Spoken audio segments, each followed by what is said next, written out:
Hello hello hello hello, कैसे हो तुम सभी लोग। आई होप तुम सभी लोग बहुत ही ज़्यादा अच्छे होगे, खुश होगे, मस्त होगे, एकदम अच्छे से तरह से पढ़ाई लिखाई कर रहे होगे। ठीक है, पढ़ाई लिखाई नहीं कर रहे हो तो पढ़ाई लिखाई करना शुरू कर दो, क्योंकि तुम सब आ चुके हो 10th में। एंड 10th में हमें ना चाहते हुए पढ़ना पड़ता है यार, पता नहीं क्या है। कोई बात नहीं। तो आज का जो हमारा चैप्टर है, आज हम हमारी हिंदी की बुक है एक, उसका नाम है क्षितिज। तो क्षितिज का उसमें 2 खंड हैं, मतलब 2 पार्ट्स हैं उसमें। एक वो पार्ट है जहाँ पर पोएम्स वगैरह दिए हुए हैं, एक वो पार्ट है जहाँ पे स्टोरीज दी हुई हैं। तो पोएम वाले पार्ट को हम पद खंड कहते हैं और इस वाले को हम गद खंड कहते हैं।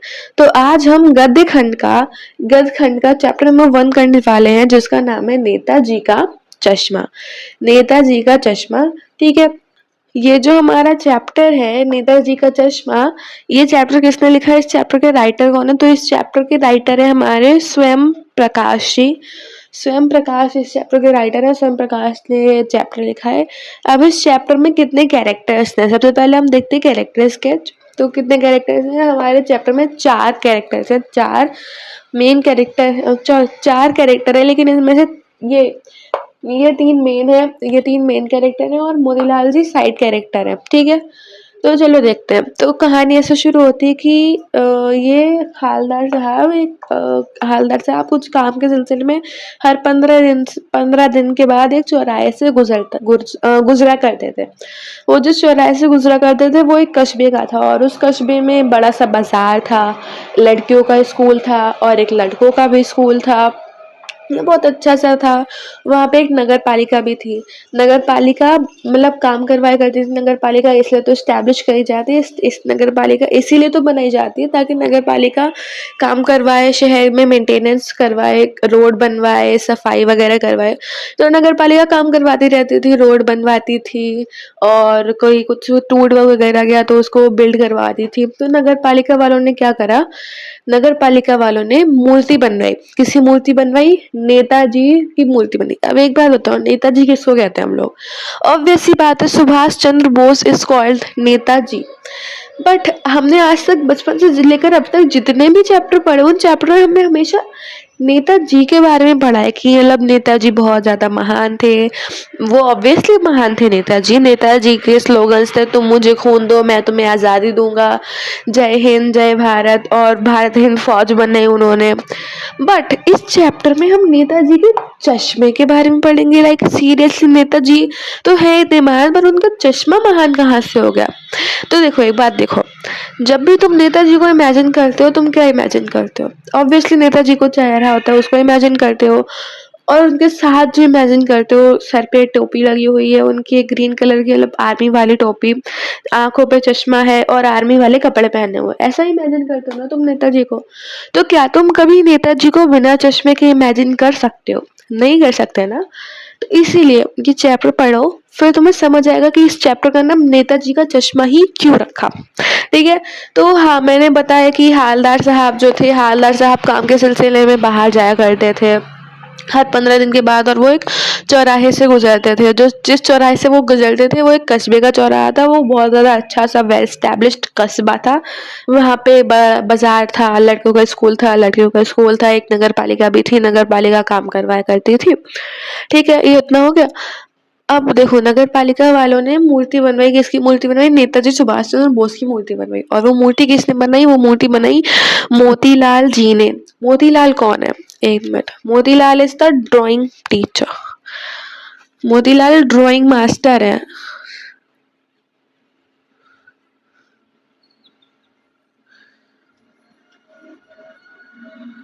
हमारे जो मोतीलाल नेहरू जी हैं, मोतीलाल नेहरू कह रहे हैं, मोतीलाल जी हैं, मोतीलाल जी ड्राइंग मास्टर हैं वहीं के स्कूल के। और इन लोगों ने मोतीलाल जी से ही मूर्ति बनवा ली। अब चैप्टर में एक लाइन है कि मूर्ति ऐसी थी जैसे उठा के पटक दी, मतलब ऐसे मूर्ति मैंने उठा के पटक दी। तो मूर्ति को उठा के पटक देने का अर्थ क्या था, यहाँ से एक क्वेश्चन आ जाता है।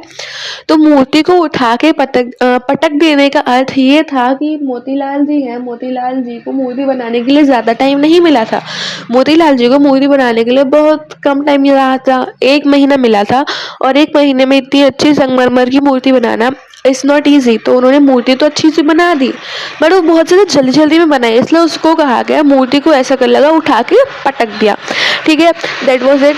हमारी मूर्ति किसने बनी? मूर्ति बनाई मोतीलाल जी ने। ठीक है, और मूर्ति देखता कौन था? हालदार साहब हमारी रोज रोज मूर्ति देखते थे।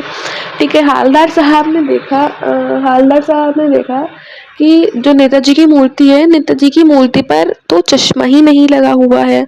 जो नेताजी की मूर्ति थी, नेताजी की मूर्ति संगमरमर के पत्थर से बनी हुई थी, जो उस जगह पे स्टैब्लिश थी, उस जगह पे बनी हुई थी। तो नेताजी देखते हैं कि इनकी मतलब मूर्ति तो नेताजी कह रहे, हालदार साहब तो देखते हैं कि भाई मूर्ति तो पूरी बढ़िया है, सब ठीक ठाक है इस मूर्ति में, पर इस मूर्ति में चश्मा क्यों नहीं है? ठीक है, तो हालदार साहब ये सोचते हैं, फिर हालदार साहब वहां से चले जाते हैं, मतलब क्योंकि काम था उनको, ऑब्वियसली वो रुक नहीं सकते हैं। फिर वो 15 दिन बाद फिर से आते हैं। 15 दिन बाद जब वो फिर से आते हैं तो वो देखते हैं कि नेताजी की मूर्ति पे चश्मा तो है, पर वो संगमरमर का चश्मा नहीं है, क्योंकि वो संगमरमर की मूर्ति है तो संगमरमर का ही चश्मा होना चाहिए, पर उस पर संगमरमर का चश्मा तो नहीं लगा है। उस पर चश्मा लगा है नॉर्मल चश्मा, जो चश्मा हम और आप लगाते हैं वही वाला चश्मा लगा हुआ है, ब्लैक वाला चश्मा है उन्हें ऐसे रौला वाला हाँ, तो वही वाला चश्मा लगा हुआ है नेताजी की मूर्ति पे। और वो उसको देख के बड़ा शौक हुए कि उन्होंने बोला कि ये तो अच्छा आइडिया है कि भले इस पे चश्मा नहीं लगा पाए, हम रियल चश्मा तो लगा सकते हैं। फिर ये देखकर नेताजी वो हालदार साहब वहां से चले गए।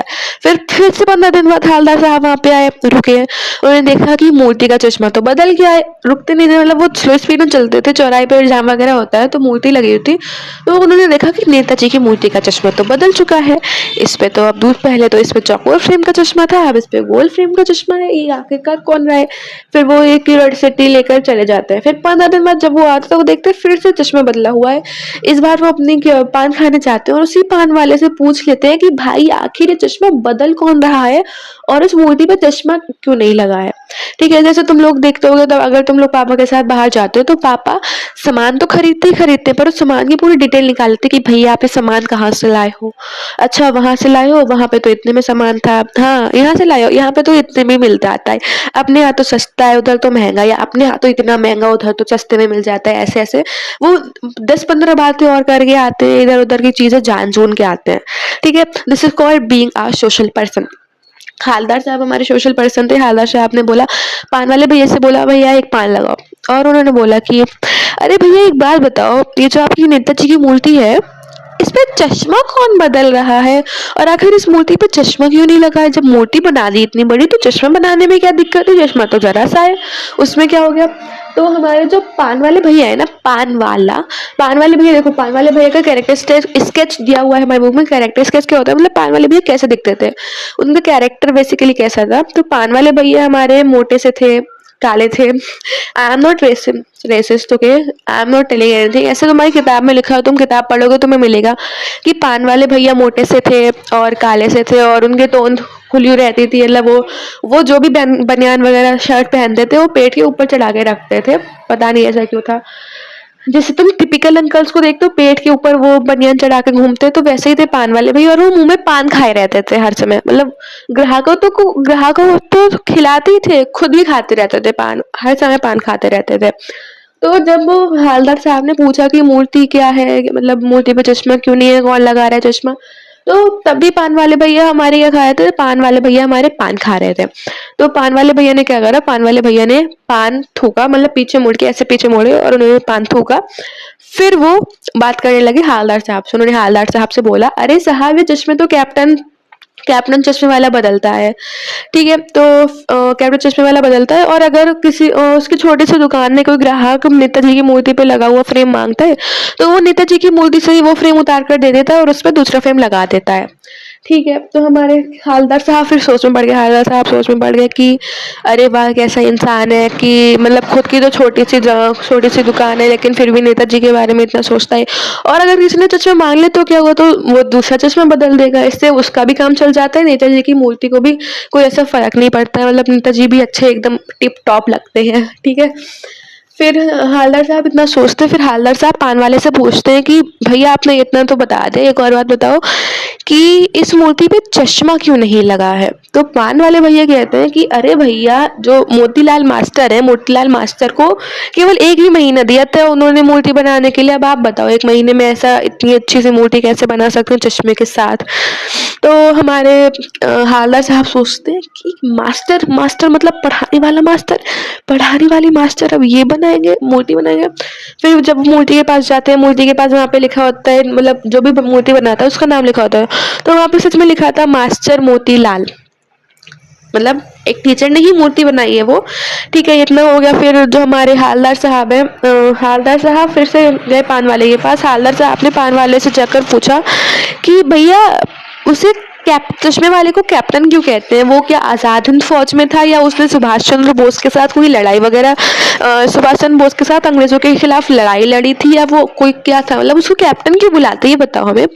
तो हमारे जो पान वाले भैया कहते हैं, पान वाले भैया सबसे पहले उन्होंने वो पान खा चुके थे, तो वो वाला पान थूकते हैं और वो दांत फाड़ के वो हंसते हैं ऐसे, हा हा हा हा हा।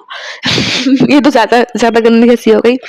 तो हमारे जो पान वाले भैया है, पान वाले भैया हंसते हैं और पान वाले भैया हंसते हुए कहते हैं कि ये लंगड़ा का जाएगा फौज में, मतलब कैप्टन लंगड़ा था। उन्हें पता चल गया, हालदार साहब को पता चला कि कैप्टन लंगड़ा था, तो वो कहते हैं ये लंगड़ा का जाएगा फौज में, ऐसा करके कहते हैं हमारे पान वाले भैया। ठीक है, तो हालदार साहब को बहुत ज़्यादा बुरा लगता है, मतलब हालदार साहब को 2 बातों को बुरा लगता है। हालदार साहब को इस बात का बुरा लगता है कि जो सबसे पहली बात कि ड्राइंग मास्टर मूर्ति पर चश्मा लगाना भूल गया, ये उनके लिए हंसी की बात है। पहली बात ये हो गई। दूसरी बात ये है कि कैप्टन चश्मे वाला जो इंसान अपना खुद सब कुछ छोड़कर नेताजी की मूर्ति पे चश्मा लगा रहा है, उस इंसान को ये लोग क्या कह रहे हैं, ये लंगड़ा कहा जाएगा फौज में, उसका मजाक उड़ाते हैं।